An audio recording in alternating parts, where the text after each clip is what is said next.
MVP au TVS.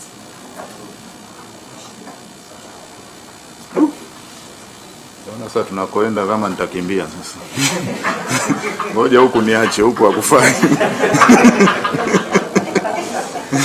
Tuanze dada. Katika kuongezea ile la wakimbizi wa Burundi, kwa wale ambao hawatakuwa tayari kurudi, hawatakuwa tayari kurejea Burundi. Jamani tusikilizane. Ili kwa unaongezea la wakimbizi. Kwa hiyo umeshahamia upande ule. Ndio dampio. Kwenye korosho. Ndio. Ukimbizi wa vita Waziri Asumba alikiri mbele ya habari kwamba bado kuna wakulima bado wanaidai serikali. Pamoja na kwamba korosho ishawi. Ndio. Naomba kujua sasa lini utakuwa umemalizana na kulipa madeni ya wakulima. Sasa pili, tunajua bei ya korosho inaamuliwa na soko la dunia. Sasa endapo msimu huu wanunuzi wakija na bei ambayo wakulima wataona iko chini, serikali itarudia yale ya kuchukua kubeba ule mzigo. Nashukuru. Okay. Niacheni basi nijibu haya kwanza manake au niende ofisi. Unajazia nini? Kwa kifupi. Kwamba kwenye saga ya korosho mwaka jana wakati serikali inanunua. Ndio. Kulikuwa kuna vyama vya msingi ambavyo vilikuwa vinahifadhi korosho. Ndio. Lakini katika mfumo wa malipo ilikuja malipo direct kwa wakulima. Ndio. Na hapo awali vyama vya msingi vilikuwa vinapata fedha za kiuendeshaji kwa secretariat na watumishi kupitia yale makato. Ndio. Lakini sasa fedha zinakwenda moja kwa moja. Moja ya hoja ilikuwa kwamba sasa wale vyama vya msingi wana fedha za kulipana mishahara. Lakini pia sasa msimu umeanza tena. Kangomba walidhibitiwa na Mheshimiwa Rais kwa Samia. Sasa hivi lakini inaonekana Kangomba wamerudi tena kwenye korosho. Bado wananunua Kangomba mlama huo wananunua tena kwa mfumo ule wa kununua kwa wakulima kwa sababu wakulima wanalalamika wanasema fedha inachelewa. Hizo kama serikali nafikiri nishakuelewa, si uko unaongezea tu. Nafikiri naombeni muda nijibu kidogo haya. La kwanza kuhusu swala la nianze na la mwisho. Swala la korosho kama nilivyosema, kwanza hivi karibuni serikali imeshatoa hela ambayo tunaamini itakuwa ya mwisho. Imeshatolewa na imeshakwenda imeanza kulipa. Lakini kama nilivyosema issue sio hela, yani kuwepo kwa wananchi wanaodai baadhi mpaka sasa sio tu tatizo kwamba hela haikuwepo. Ilitokana na changamoto ambazo ukiniuliza lini tutamaliza naweza kukosa jibu kwa sababu changamoto nyingine sio za serikali. Mtu amekosea account, anatoa namba, ukienda kuingiza hela kwenye mfumo inarudi. Anatafutwa hapatikani. Unakuja kumpata baada ya mwezi. Ndio mzee alikuwa shamba huko kaenda kuanza kupalilia mikorosho. Amerudi hana simu. Kwa hiyo nasema fedha zipo. Hiyo ndio jambo kubwa ambalo niwape confidence wale ambao wamebaki. Fedha zipo na wale ambao wanaendelea kurekebisha taarifa zao wanalipwa. Wale ambao hawana kasoro walikuwa wanasubiri fungu jingine la fedha zimeshatolewa hivi karibuni. Kwa hiyo malipo yanaendelea. Umeuliza pia kuhusu bei. Itakuwa sisi unajua kwanza kitu kinachoitwa soko la dunia ni nini? Hakuna sehemu duniani utaikuta hapa ndio soko la dunia. Soko la dunia ni mfumo wa wanunuzi wanaokubaliana kwamba kutokana na hali ilivyo mwaka huu bei iwe kiasi hiki. Kwa hiyo hakuna kitu kinachoitwa soko la dunia. Na niwaambie tu na hata waziri aligusia wiki iliyopita, kama kuna jambo Tanzania imetoa somo duniani kwa sasa ni namna bora ambayo serikali ilitumia kwenye kuwaokoa wananchi wa korosho kwenye msimu huu uliomalizika. Yaani duniani sasa hivi ndio wanakwenda kuanzisha kitu kinaitwa bodi ya korosho ya dunia baada ya kujifunza Tanzania kwamba hili zao linapaswa kusimamiwa. Ukiwaacha watu wachache wakae wakubaliane bei afu ndo tuite soko la dunia, anayeumia ni mwananchi wa kawaida. Kwa hiyo ninachosema sisi tutasimama na wananchi. Yaani serikali kwenye korosho, kwenye mazao mengine na mmesikia hata kwenye pamba na kwingineko itaendelea kusimama na wananchi. kwa sababu hakuna kitu kinachoitwa soko la dunia kwamba unalikuta hivi ndo limeamua, ila kuna watu wanapanga bei kuumiza wakulima alafu wanaita ndio bei ya soko la dunia. Kwa hiyo tutaruhusu uchumi huria pale ambapo kweli market principles, kanuni za soko zitaachwa kwamba anaotoa bei kubwa ndio anunue, lakini watu wakipanga kutaka kumuumiza mkulima, serikali itaendelea kuwa upande wa mkulima. Sasa tutanunua kwa nani? Hilo ni swala la wakati huo, lakini tumejipanga kwa nadharia au kwa namna yoyote ambayo itajitokeza.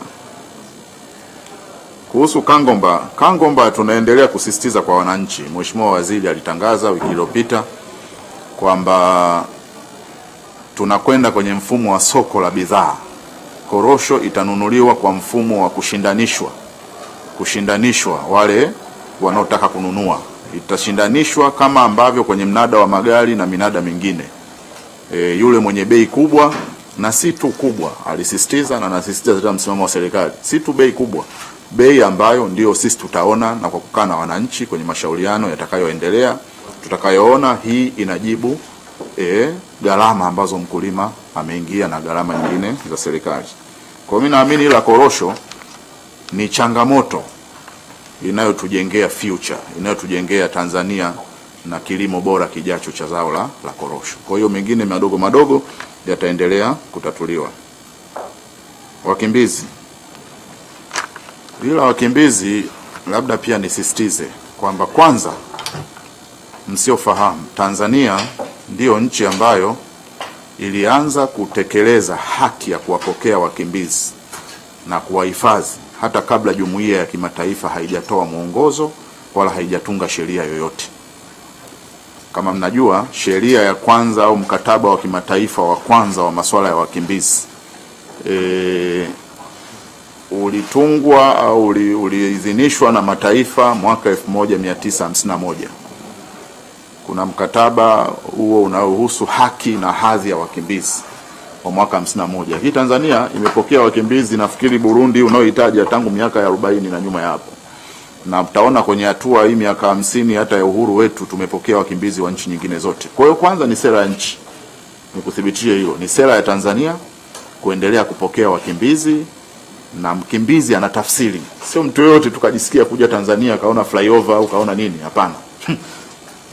Mkimbizi ana tafsiri yake kisheria kwamba kweli kuna changamoto ya amani katika hiyo nchi anayotoka na kanuni nyingine ambazo zinafuatwa. Kwa hiyo tunao wakimbizi hapa wa nchi nyingine, na mimi niseme tu ni msimamo wa serikali kwamba tutaendelea kuwaruhusu wakimbizi wawepo nchini.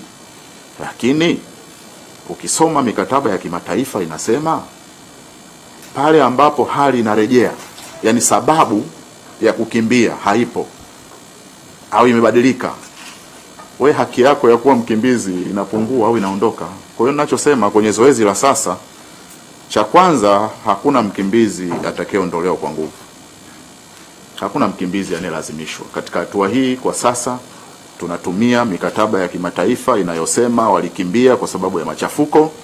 Leo tunafahamu kote, cha pamoja na changamoto ndogo ambazo nchi yote inaweza kuwa nazo, Burundi imerejea kwenye amani. Sasa hivi wako bize wanaandaa uchaguzi mkuu wao wa mwakani. Kwa hiyo wale wakimbizi ambao wako tayari kurejea tumewahamasisha, na kwenye kufanya hivi tumetumia kanuni kubwa mbili. Kanuni ya kwanza, tumekubaliana na serikali yenyewe ya Burundi. Kanuni ya pili, tumepeleka taarifa kwenye jumuiya za kimataifa, zote zinajua. Lakini kanuni ya tatu, kwenye kuratibu hili zoezi tumeunda kamati, na hii kamati na wakurugenzi kwa mfano wa idara za wakimbizi za Burundi, Tanzania. Kamati inahusisha vyombo vya usalama vya Burundi, vya Tanzania. Kwa hiyo msisitizo mwingine ni kwamba hakuna mkimbizi wa Burundi ambaye kwa namna moja au nyingine atapelekwa kwenye eneo ambako atapata shida kama mkimbizi. Tunahakikisha hizi kamati kwenye kupokea kule Burundi wanakwenda kuwekwa maeneo gani, wanarudi vipi kwenye ajira, wanarudi vipi kwenye maisha yao ya kawaida. Ipo kamati inaratibu. Kwa hiyo zoezi hilo ni kweli lipo na litaanza wakati wote kuanzia leo. Kwa wale ambao tayari wameshajiandikisha, wako wakimbizi wana furaha kabisa, hawaamini. Actually ukiwahoji pale wanasema yani walitamani hata mwaka jana, mwaka juzi warejee kwao. Kwa hiyo wale ambao wako tayari tunaendelea nao Kama kutakuwa na changamoto tutaziaddress huko baadaye.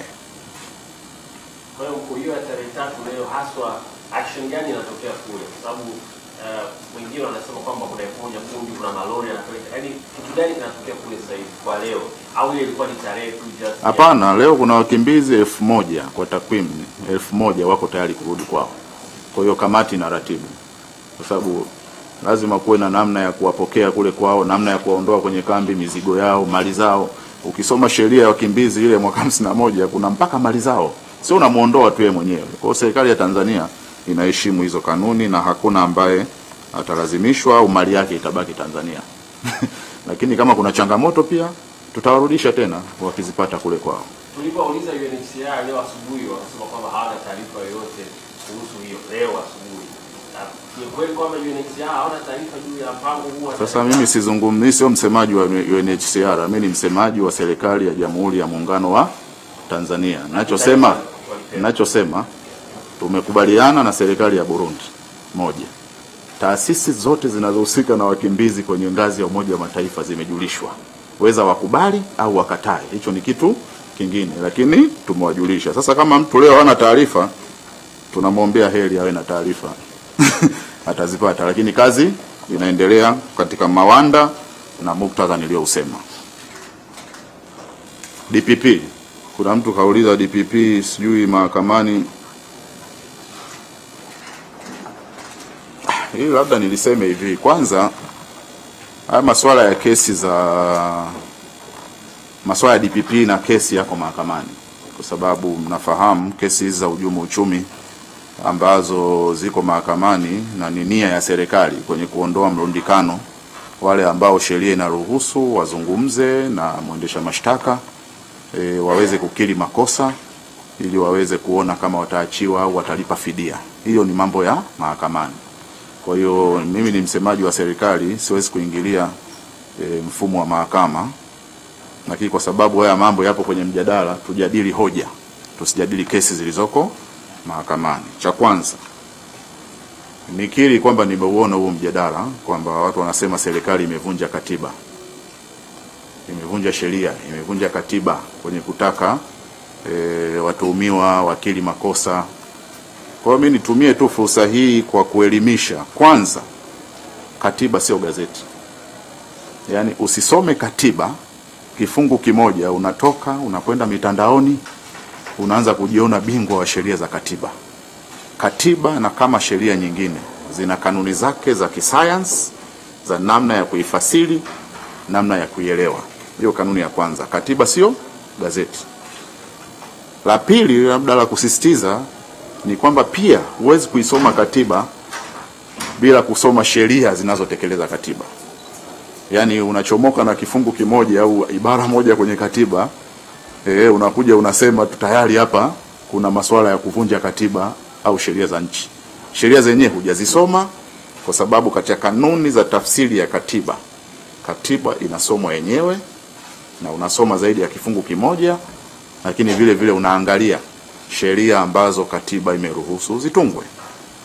Lakini jambo la tatu nisisitize pia, na nimeshasema sana hapa, ni kwamba serikali hii ya awamu ya 5 inapoamua jambo ujipange kulipinga, kwa sababu sisi tunafanya kazi kisayansi. Nimeshasema hiyo sana. Kwa hata kwenye hili serikali imefanya utafiti. Yaani hatuja kuupuka tu kuanza kutoa hoja, ushauri kwamba watu wakili, tunajua sheria zinasemaje. Kwa hiyo serikali hii ikiamua jambo, nasisitiza tena, wanasiasa haiwezekani mwanasiasa ukawa bingwa wa kila taaluma. Likija la michezo umezungumza, likija la uchumi umezungumza, ukija la jamii umezungumza, afya umezungumza, katiba umezungumza. Wewe ni nani? Yaani ni aibu sana kwa mwanasiasa kuingilia jambo la kitaaluma na taaluma ambayo huijui, hujaisomea. Lakini vile vile niseme, wapo wana taaluma, kwa sababu kwenye hili wananchi wanapotoshwa. Wengine ni wana taaluma kabisa ya sheria, lakini wanafasiri sheria kiharakati, wanafasiri sheria kimaslahi binafsi. Yaani mtu jambo asiolipenda lisipofanyika sasa katiba imevunjwa. Yaani jambo usiolipenda wewe lisipofanyika unavyopenda wewe ndio katiba imevunjwa, sio kweli. Kwa hiyo kwa uelewa tu labda niseme, ukisoma ibara ya 59 ambayo ndio msingi wa nguvu za DPP, ni kweli kwamba DPP katika kuamua ashtaki na katika kuamua kesi gani aiendeshe, kesi gani aiondoe, DPP ana mamlaka yasiyopaswa kuingiliwa. Lakini nini muradi wa hicho kifungu au hiyo ibara? Hiyo ibara haimaanishi kwamba DPP akigonga mtu na gari hatakiwi kuingiliwa. Hicho kifungu pia hakimaanishi kwamba DPP hatakiwi kushauriwa. Kwa hiyo nisisitize kwanza, hicho kifanya serikali ni kumshauri DPP kwenye swala ambalo sisi wenyewe serikali, na labda watu mkumbuke, kwenye kesi nyingi za jinai na hususan hizi za uhujumu uchumi, serikali ndio mlalamikaji. Si unanielewa? Yaani sisi serikali ndio walalamikaji kwenye zile kesi. Kwa hiyo ukituambia kwamba hata kushauri tusishauri kuhusu kesi yetu wenyewe ambao kuna mtu katuibia, kuna mtu kapoteza mali ya umma, kuna mtu katukosesha mapato yetu, ukituambia serikali yani tusizungumze au hata kushauri, nafikiri muradi wa ibara ya 59 hauendi huko. Na ukisoma ibara ya 59 dadangu, utakutana pale DPP pamoja na ile general rule kwamba mamlaka yake hayaojiwi, lakini kuna mambo kama mawili matatu anatakiwa azingatie. Kwanza, kwenye kuamua mambo yake azingatie utendaji wa haki, azingatie dhana inayosema kesi ziende kwa haraka, kusiwe na mrundikano. Kuna dhana pale amewekewa. Kwa hiyo kwanza, mimi ukiniuliza kama mtaalamu pia wa sheria kwamba kila anachofanya DPP kisiojiwe, sio kweli. Kuna mengine yanaweza kuhojiwa kisheria kwamba ni kazi alizopewa azifanye. Kwa hiyo asipozifanya watu wanaweza kuhoji. Sasa hiyo ni general. Turudi kwenye hili la hizi kesi. Mheshimiwa Rais alichokifanya kama mwakilishi wa Watanzania wanaolalamika, ambao ni walalamikaji kwenye kesi za hujumu uchumi. Kesi za hujumu uchumi hajatendewa kosa mtu mmoja. Kesi za hujumu uchumi ni makosa dhidi ya Jamhuri ya Muungano wa Tanzania. Sasa labda hawa wanaojadili ndio nasema, ukijadili katiba kwa kifungu kimoja utahadhirika tu. Some mabadiliko ya sheria yaliyofanywa juzi na bunge kwenye Miscellaneous Act namba 11 ya mwaka 2010.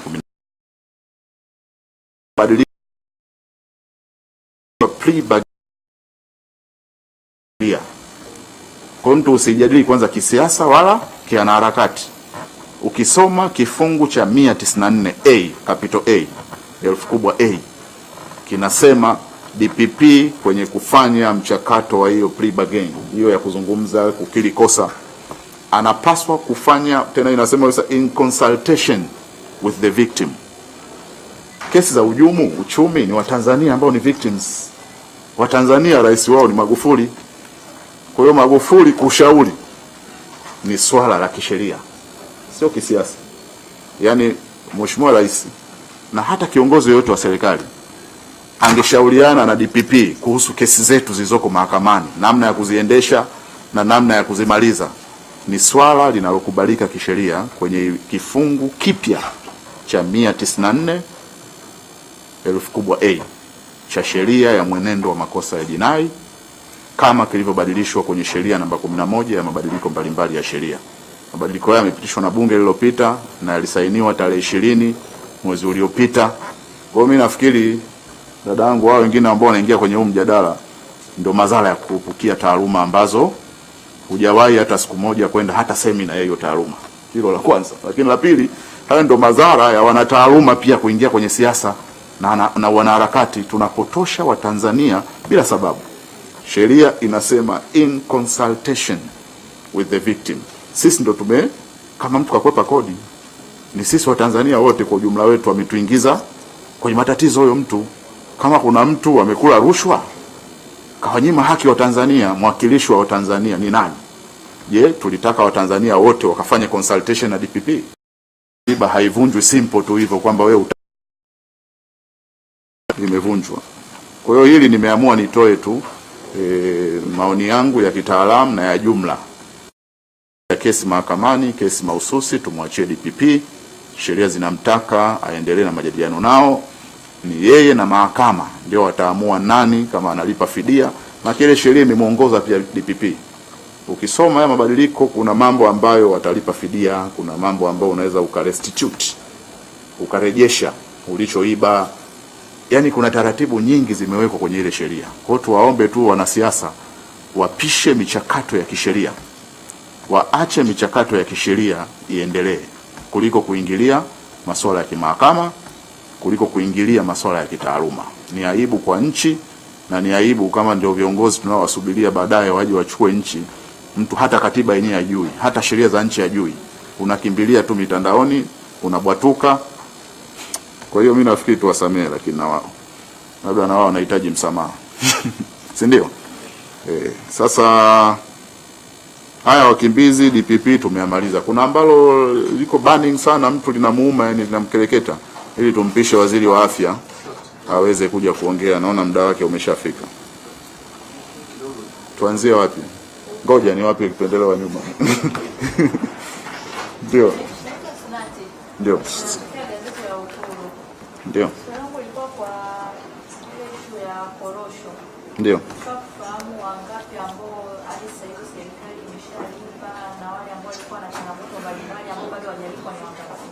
Yaani hiyo ni ngumu kukwambia wangapi, kwa sababu mpaka jana watu wamelipwa, mpaka saa hizi kuna hela zinaingia kwenye akaunti, lakini mpaka tunafika mwezi wa 8 wa 9 ni zaidi ya wakulima 400,000 wameshalipwa. Lakini kwa takwimu kamili nafikiri tulipe muda zoezi likamilike.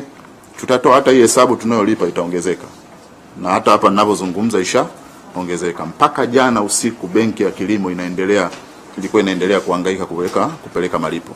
Kwa hiyo hizi hesabu zitaendelea kuwa draft. Swala la mwisho nipendelee wapi? Huku huko bwana kavaa shati jeupe smart, ngoja tumpe. Basi nitamaliza na wewe pia. Umenyoosha sana. Ndio. Kwa kifupi. Ndio. Ndio.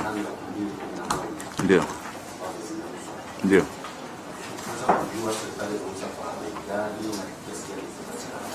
Bei tutajua baadaye.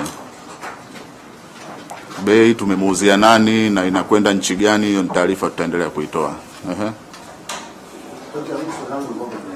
Jina kwanza ni nani?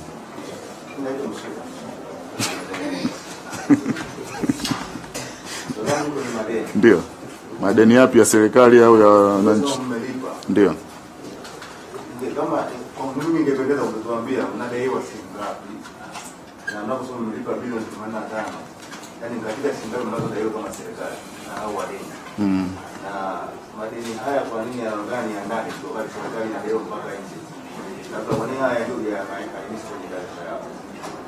Nafikiri swali zuri. Ukiniuliza tuna madeni tunadaiwa shilingi ngapi, taarifa hizo ziko wazi. Kila taarifa ya robo mwaka ya BOT, hata ukisoma hii taarifa ya sasa inaeleza deni la ndani la nje linajulikana.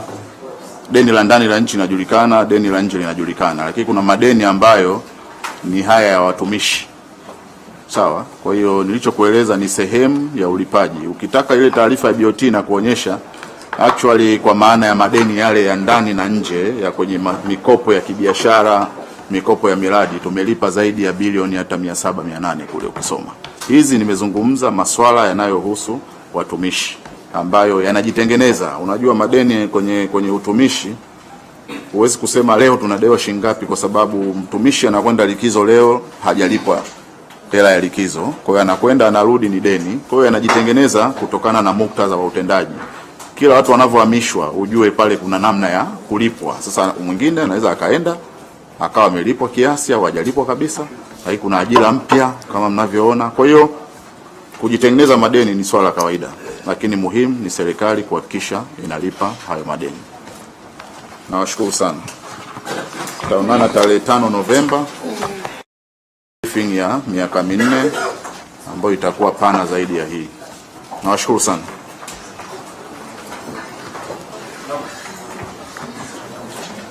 Naomba tumsubiri, tuna set kidogo kwa ajili ya waziri wa afya.